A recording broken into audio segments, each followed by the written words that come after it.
찬송가 384장입니다. 찬송가 384장 찬양하시겠습니다.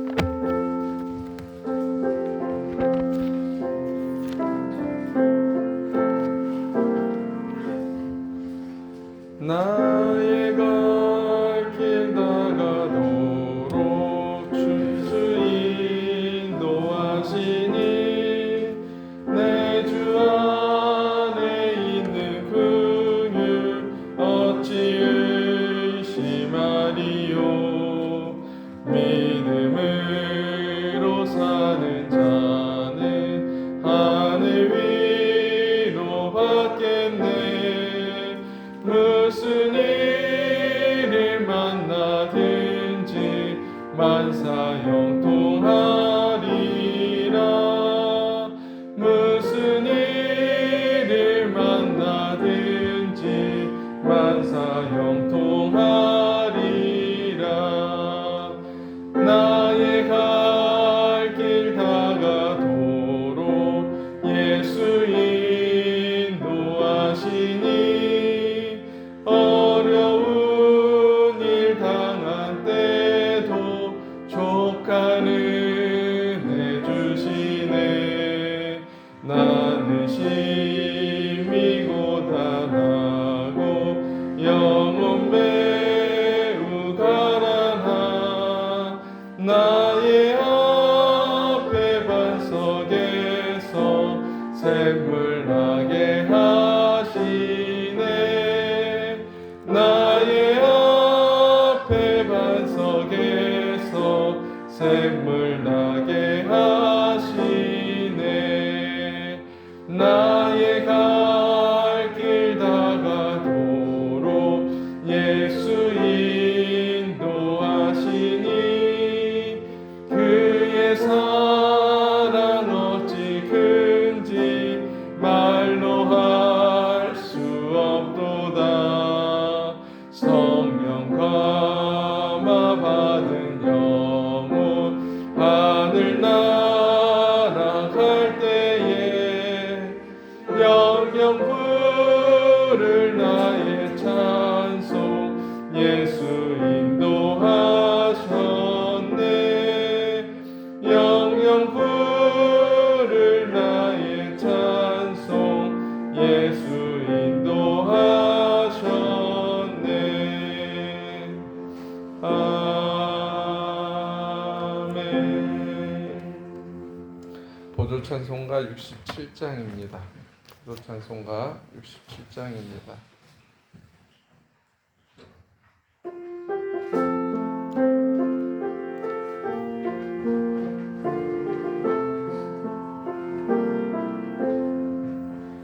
바다 같은 주의 사랑 내 맘속에 넘치네. 생명의 주를 위해 보혈 흘려주셨네. 영원하신 주의 사랑 어찌 생명이 주신 주님만을 영원히 찬양하리. 주목 박힌 언덕 위에 생명의 문 열렸네. 깊고 넓은 은혜의 샘 강과 같이 흐르고 하나님의 자비하시 이 땅 위에 넘치네. 평강의 왕 주님 예수 세상 죄 구속했네. 아멘. 하나님께서 오늘 우리에게 주신 말씀은 여호수아 14장입니다. 여호수아서 14장입니다.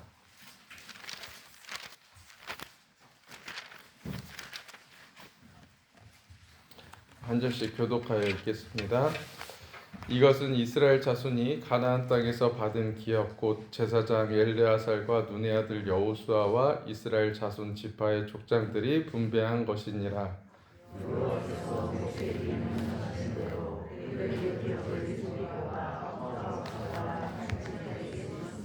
이는 두 지파와 반지파의 기업은 모세가 요단 저쪽에서 주었으며 레위 자손에게는 그들 가운데에서 기업을 주지 아니하였으니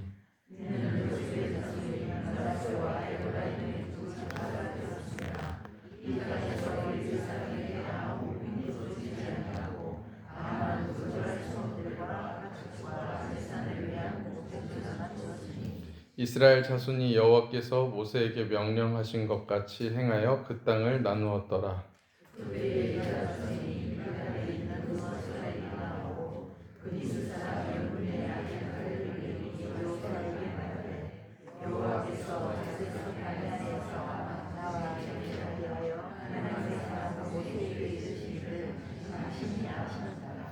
내 나이 40세의 여호와의 종 모세가 가데스 바네아에서 나를 보내어 이 땅을 정탐하게 하였으므로 내가 성실한 마음으로 그에게 보고하였고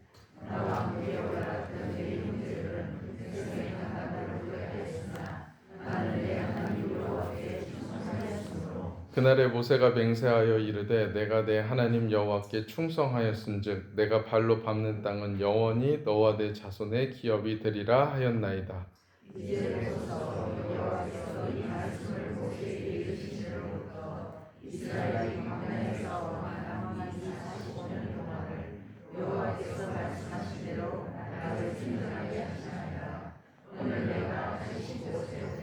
모세가 나를 보내던 날과 같이 오늘도 내가 여전히 강건하니 내 힘이 그때나 지금이나 같아서 싸움에나 출입에 감당할 수 있으니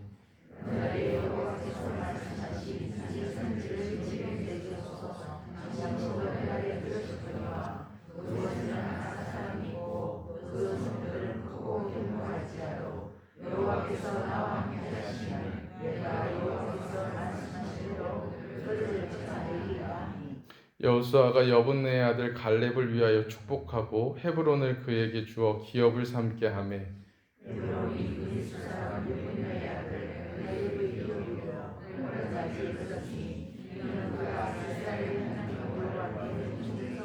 함께 읽겠습니다. 헤브론의 옛 이름은 기럇 아르바라. 아르바는 아낙 사람 가운데에서 가장 큰 사람이었더라. 그리고 그 땅에 전쟁이 그쳤더라. 아멘.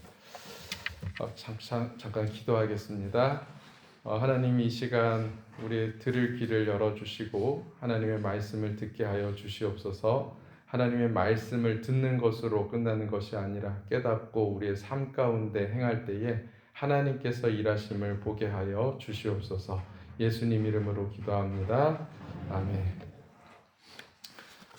이사 온 지 얼마 안 됐을 때 한 가지 좀 재밌는 일이 있었어요. 학교에 막 다녀온 저희 아들이 저한테 물어봐요. 아빠, 우리 집에서 우리 사택이 교회 옆에 있잖아요. 우리 집에서 가장 가까운 역이 어딘 줄 알아? 이렇게 물어보는 거예요. 그래서 경대병원역이 제일 가깝지 않아? 그랬더니 저희 아들이 아니 아빠 더 가까운 역이 있어 이러는 거예요. 우리 교회에서 제일 가까운 역 경대병원역 아닌가요? 맞죠? 근데 더 가까운 역이 있어 그러는 거예요. 그래서 저도 이제 그 당시에는 잘 지리를 몰랐기 때문에 아 그런가 보다라고 생각을 했었는데 어느 날 이제 아들을 데리고 동네 이렇게 한 바퀴를 쭉 도는데 저희 한 가게 앞에서 저희 아들이 딱 멈춰서더니 아빠 여기가 우리 집이랑 제일 가까운 역이야 라고 해서 제가 이렇게 딱 봤어요. 봤더니 뭐라고 써 있냐면 전담역이라고 써 있습니다. 뭔지 아세요? 전자담배 파는 가게가 이름이 상호가 전담역이었어요. 근데 그게 약간 지하철처럼 이렇게 인테리어를 해놔가지고 저희 아들이 전담역이 제일 가까워 이렇게 저한테 이제 이야기를 한 거였습니다. 제가 그 자리에서 한참을 웃었는데 지금 생각해 보니까 이게 참 웃고 끝낼 이야기는 아닌 것 같아요. 전자담배를 파는 매장들 혹시 한번 지나가다가 이렇게 보신 적이 있으세요? 이게 담배를 파는 가게라고 생각하면 우리는 이렇게 동네 구멍가게 이렇게 옛날에 담배 팔던 곳이 막 슈퍼 한쪽에서 이렇게 팔지 않았습니까? 그렇게 생각을 했는데 요즘에 전자담배 파는 곳은요, 여기가 담배 파는 곳인가? 라는 착각이 들 만큼 인테리어가 되게 잘 되어 있습니다. 어떤 데는 그 향수를 파는 그런 매장 같이도 생겼고요. 어떤 데는 약국처럼 생기기도 했어요. 그래서 사람들의 이제 이런 인테리어를 예쁘게 하면서 그 담배가 우리는 기존의 인식이 나쁘다라는 인식을 가지고 있잖아요. 근데 그런 아마도 경계를 좀 무너뜨리는 것이 아닌가 이런 생각이 듭니다. 처음에 전자담배가 나왔을 때 사람들은 이런 이야기들을 좀 했던 것 같아요. 아, 이제 전자담배가 나왔기 때문에 금연하는 사람들이 이제 점점 늘어날 거다. 그리고 담배 회사의 매출들은 점점 줄어들어서 이제 담배 회사가 없어질지도 모른다. 한참 전자담배를 국내에서 판매한다고 했을 때 이런 이야기들이 많이 나오기도 했습니다. 그리고 어떤 사람들은 그걸 무슨 맛으로 피나? 담배는 딱 불을 붙여서 펴야 제맛이지.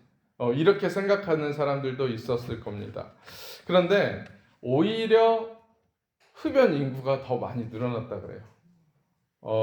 이 전자담배라는 게 옆에서 뭐 이렇게 지나가다가 맡아보셨을지 모르겠지만 과일 향기가 나요. 연기에서.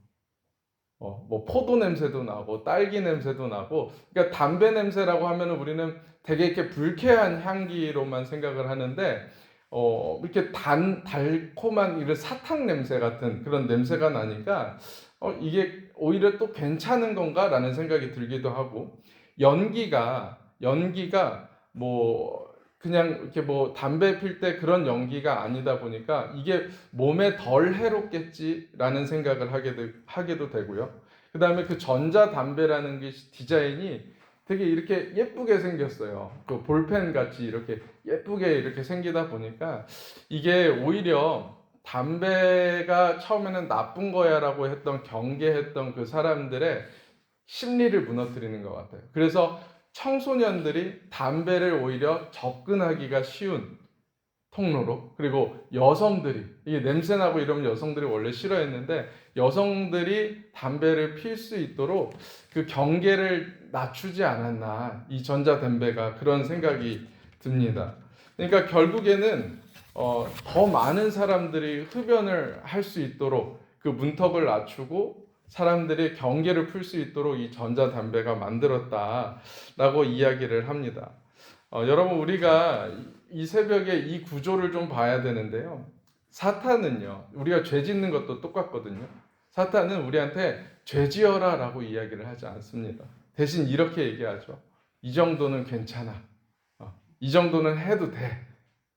적당히는 괜찮아 라고 하면서 우리에게 죄를 짓게 만드는데, 여기에 걸려 넘어가는 게 우리의 착각이 아닐까라는 생각이 들어요. 오늘 본문 여호수아 14장에서도, 그리고 어제 읽었던 11장에서도 이 착각이 등장을 하죠. 이스라엘이 가나안 땅을 이제 거의 다 정복을 했습니다. 대부분을 다 정복을 했어요. 근데 이게 완벽하게 전부는 아니었고 거의 대부분 정복을 했습니다.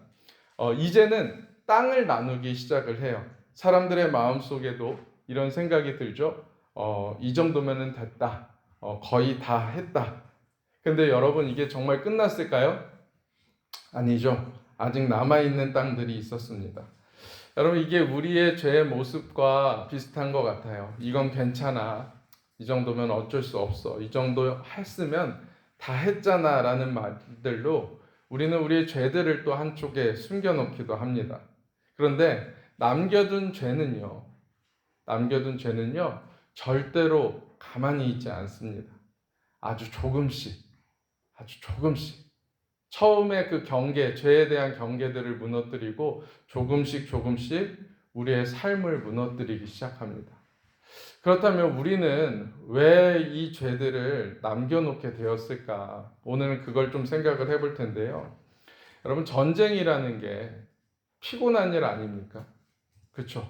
전쟁이 계속해서 길어지면 길어질수록 돈도 많이 쓰게 되고 사람도 많이 죽게 되고, 리더의 입장은 어때요? 정치적인 부담감이 생깁니다. 여호수아도 그런 부담감을 느끼지 않았을까요? 이 정도면은 괜찮겠지라고 생각했던 이유가 어떤 이 전쟁이 계속 길어지니까 여호수아에게 이것이 좀 피로감으로, 부담감으로 오지 않았을까요? 우리도 그렇죠. 우리도 영적 전쟁을 하루하루 치르면서 살아갑니다. 안 그러세요? 네. 네. 맞죠? 영적 전쟁을 날마다 치르잖아요. 말씀으로 살아가겠다. 우리가 이 새벽에 나와서 하루 아침을 시작을 하는데 말씀을 듣고 깨달았어요. 그래서 그 말씀을 붙들고 내가 살아가야겠다라고 생각을 하고 마음을 먹고 저 문을 나서기 시작하면 그 하루가 어때요? 편안합니까? 치열한 영적 전쟁이 일어나요. 그러지 않나요? 말씀에서 사랑하라고 얘기를 했는데, 그래, 내가 사랑해야지라고 했는데, 내가 도저히 사랑할 수 없는 사람이 내 눈앞에 나타난다는 거예요. 내가 이해해야지라고 생각을 했는데, 도저히 이해할 수 없는 일들이 생기는 거예요. 내가 이거는 기다려줘야지, 받아줘야지, 라고 생각을 했는데, 도저히 받아줄 수 없고, 기다릴 수 없는 일들이 우리 앞에 나타난다는 거예요.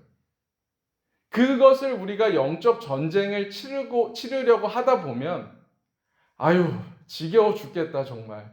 너무 힘들다. 그런 마음이 들지 않습니까? 그래서 우리 안에 다른 생각이 들어오죠. 그냥 이거는 좀 넘어가자. 이거는 내가 한 발 뒤로 물러서자. 이거는 이 사람은 아니겠지.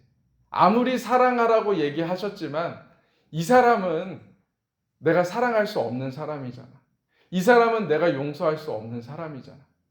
그런 마음들이 우리의 마음속 한켠에 계속해서 차곡차곡 쌓아지고 있다는 겁니다.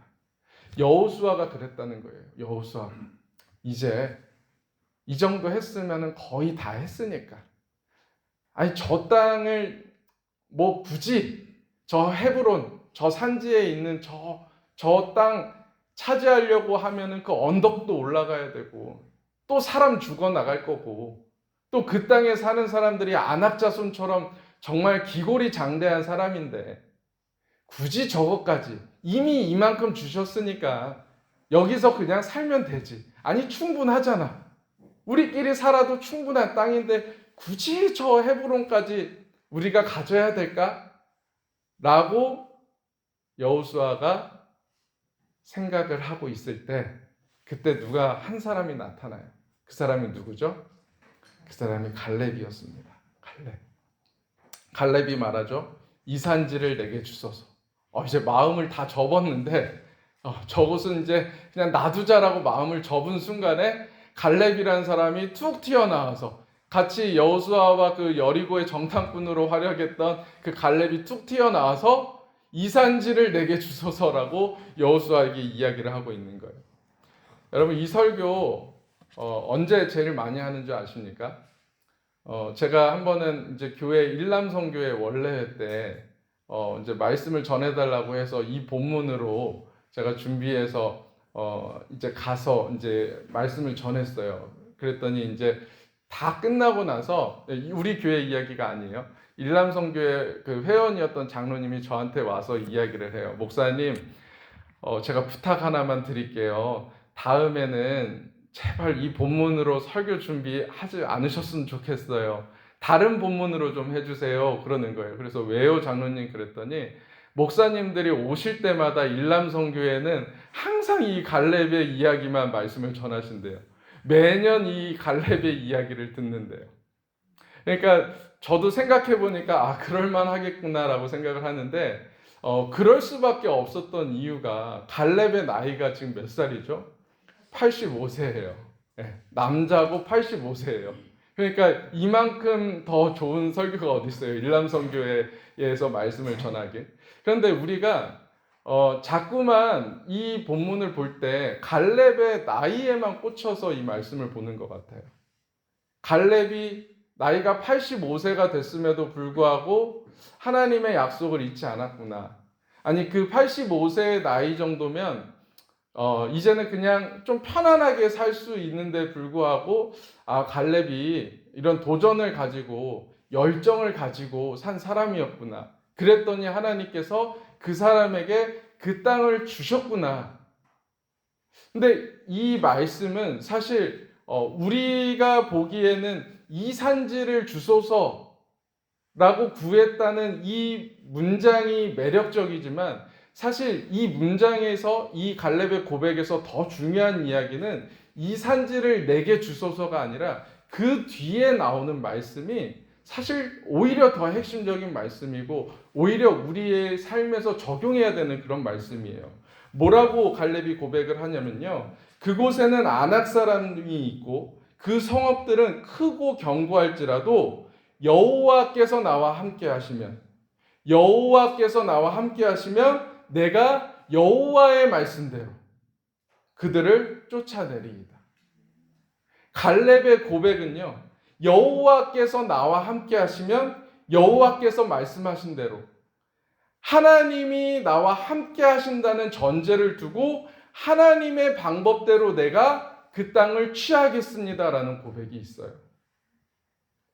갈렙은 환경을 보지 않았습니다. 그 높은 성읍을 보지 않았고요. 그곳에 사는 거대한 아낙 자손을 보지 않았습니다. 그는 현실보다 더 큰 기준을 가지고 살았어요. 하나님께서 나와 함께 하신다는 사실. 그러니까 늘상 하나님께서 계속해서 여호수아에게 말씀하신 게 이거였잖아요. 내가 너와 함께한다. 두려워하지 말아라. 놀라지 말아라. 강하고 담대하라. 왜? 내가 너와 함께하겠다라는 이야기를 다시 한번 하나님은 갈렙의 입술을 통해서 여호수아에게 듣게 하십니다. 여기서 한 가지 더 중요한 사실이 있죠. 갈렙은 왜 그러면 그 땅을 구했을까? 여러분 부동산 이런 사무실에 가면요. 자주 보게 되는 말씀 액자가 있습니다. 제일 많이 보는 게 욥기 말씀이죠. 내 시작은 미약하였으나 내 나중은 창대하리라. 그 다음 많이 보게 되는 액자가 이 산지를 지금 내게 주소서. 아마도 그게 아닐까 싶어요. 저는 이런 생각을 해봅니다. 욥이 와서 그 모습을 보면 뭐라고 이야기를 할까? 갈렙이 부동산에 가가지고 그 자기가 했던 말이 액자로 걸려있는 것을 보면 무슨 생각을 할까? 제 생각에는 갈렙이 갸우뚱할 것 같아요. 나는 이런 의미로 한 건 아닌데. 뭐 잘 되라는 의미죠. 땅이 잘 팔리고 사업이 좀 번창하기를 바라고 확장되기를 바라는 그런 마음에 아마도 그 말씀을 액자에 걸어 넣지 않았을까라고 생각을 하는데 이 헤브론, 이 산지에 있는 이 땅은요. 편한 땅이 아니었습니다. 결코 차지하기 쉬운 땅이 아니었어요. 매우 어려운 땅이었습니다. 그런데 갈렙은 그 땅을 아주 집요하게 구합니다. 왜요? 그곳은 하나님의 약속이 이루어진 땅이기 때문에 그래요. 헤브론이 등장할 때 처음 등장했을 때가 언제냐? 하나님께서 아브라함에게 갈대아 우르를 떠나서 내가 너에게 보여줄 그 땅으로 가라. 그리고 가나안의 첫 땅을 주셨던 곳이 어디예요? 헤브론이었어요. 결국에 헤브론은 하나님께서 약속하시고 그 약속이 이루어지는 성취의 땅입니다.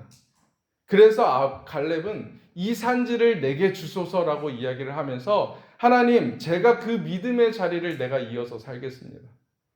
그 아브라함이 아무것도 가지지 못했을 때, 어디로 가야 될지 모를 때에 하나님께서 그 아브라함을 이끌어내셨고 결국에 하나님이 약속하셨던 그 땅을 취하게 하셨습니다. 아브라함이 더 이상 죽은 자의 몸과 같이 생산하지 못할 때에 하나님께서 저 하늘의 별을 봐라, 바다의 모래알을 봐라, 내가 너의 자손을 그렇게 많게 할 거야 라고 약속했던 그 약속, 인간의 생각으로는 불가능했던 그 약속을 이뤘던 땅이 바로 이 헤브론 땅입니다. 내가 그 땅을 취하겠습니다. 내가 그 하나님의 약속을, 아브라함에게 하셨던 그 약속을 내가 다시금 기억하며 그 약속이 오늘 내 삶에 이루어질 줄을 믿습니다. 라는 고백이 바로 이 갈렙이 이 산지를 내게 주소서 라고 했던 그 기도의 고백입니다. 그런데 우리는 이 말씀을 어떻게만 사용을 해요? 하나님 좀 잘 되게 해주세요. 하나님, 이 땅을 좀 가지면 땅값이 좀 오를까요? 그 정도의 기도가 아니라는 거예요. 갈렙이 구했던 것은 길이었습니다. 길. 하나님, 제가 편한 길이 아니라 하나님께서 말씀하신 길을 가겠습니다. 하나님, 쉬운 길이 아니라 하나님이 함께 하시는 그 길을 내가 걸어가겠습니다. 그 고백을 하나님께 드리고 있습니다. 새벽에 나오신 여러분, 우리도 이와 같은 갈렙의 고백이 있기를 소망합니다. 오늘을 살아가는 우리가, 이 땅을 살아가는 우리가 이 땅에 있는 것들만 보는 것이 아니라 하나님의 약속을 보고 하나님의 성취를 바라는 마음으로 오늘 우리가 함께 고백했으면 좋겠어요. 이 산지를 내게 주소서. 하나님께서 약속하신 그 산지를 내게 주소서라고 고백하는 자들이 되기를 소망합니다. 여러분, 이 말씀 앞에서 착각을 끊어내시기를 바랍니다. 이 정도면 됐지. 나는 그래도 웬만큼 다 하고 있잖아. 가 아니라 하나님께서 말씀하신 데까지 가겠습니다. 오늘 하나님께서 가라 하시면 내가 가고, 오늘 하나님께서 멈추라 하시면 내 뜻은 더 가야 되지만 하나님, 내가 멈추겠습니다. 라는 고백이 있기를 바랍니다. 하나님의 함께 하심을 붙드시기 바랍니다. 하나님의 말씀을 기준으로 끝까지 순종해서 하나님의 약속을 오늘 우리의 삶에서 보게 되는 축복이 있기를 간절히 소망합니다. 우리 이 시간에 함께 기도하도록 하겠습니다. 먼저는 우리 말씀을 가지고 우리 기도하겠습니다. 하나님께서 가라 하시면 하나님, 제가 가겠습니다. 하나님, 멈추라 하면은 제가 멈추겠습니다. 편한 길이 아니라 하나님이 말씀하시는 길을 가겠습니다. 쉬운 길이 아니라 하나님이 함께 하시는 길, 하나님이 이끄시는 길을 걸어가겠습니다. 주님, 오늘 내가 또 이 말씀을 붙들고 하루를 살아갈 때 내 안에 영적 전쟁이 일어나겠지만, 그럼에도 불구하고 내가 이 말씀을 살고자 노력할 때에 우리의 삶 속에서 하나님의 일하심을 보게 하여 주시옵소서. 그리고 오늘은 우리 특별히 나라와 우리 지도자들을 위해서 기도하겠습니다. 하나님 말씀은 우리에게 권면합니다. 왕들과 높은 지위에 있는 모든 사람들을 위해서 기도하라고 말씀하셨어요. 우리가 이 시간 우리 나라를 위해서, 그리고 이 나라를 다스리는 우리 정치인들을 위해서 함께 기도할 텐데, 무엇보다도 이들이 사람을 두려워하기보다 하나님을 두려워하는 리더들이 되게 하여 주시옵소서. 하나님을 두려워할 줄 아는 사람들 되게 하여 주시옵소서. 우리가 이 나라를 위해서, 정치인들을 위해서 또 이 말씀을 붙들고 우리가 함께 기도하며 나아가겠습니다. 기도하시겠습니다. 주님,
주님, 나의 주님, 우리가 또 하루를 살아갑니다. 하나님이 없다고 말하는 세상 가운데 우리가 또 던져집니다. 너희 하나님이 계시면 보여봐라 이야기하는 그 세상 속에서 우리는 하나님이 살아계심을 믿고 또 하나님이 내 삶을 이끌어 가심을 믿고 살아갑니다. 하나님 말씀을 붙잡고 살아갈 때에 두려움이 따를 수밖에 없습니다. 불안할 수밖에 없습니다. 이렇게 사는 것이 맞나? 라고 하는 의심이 들기도 합니다. 그러나 하나님, 내 감정을 붙드는 것이 아니라 내 생각을 붙드는 것이 아니라 하나님의 말씀을 붙들며 살아갑니다. 변치 않으시는 하나님의 약속을 붙들고 살아갑니다. 우리가 이 말씀을 살아갈 때에 하나님이 일하시는 놀라운 일들이 우리의 삶 가운데 나타나게 하여 주시옵소서. 하나님, 이것이 우리의 찬송이 되게 하여 주시고 이것이 우리의 간증이 되게 하여 주시옵소서. 나만 그 복을 누리는 것이 아니라 내 주변에 있는 사람들도 내 비루한 이 삶을 통하여 하나님은 정말 살아계시는구나, 너희의 하나님이 정말 일하고 계시는구나, 그렇게 하나님의 영광을 보게 되는 복이 우리의 발걸음을 통하여 이루어지게 하여 주시옵소서. 예수님 이름으로 기도합니다. 아멘.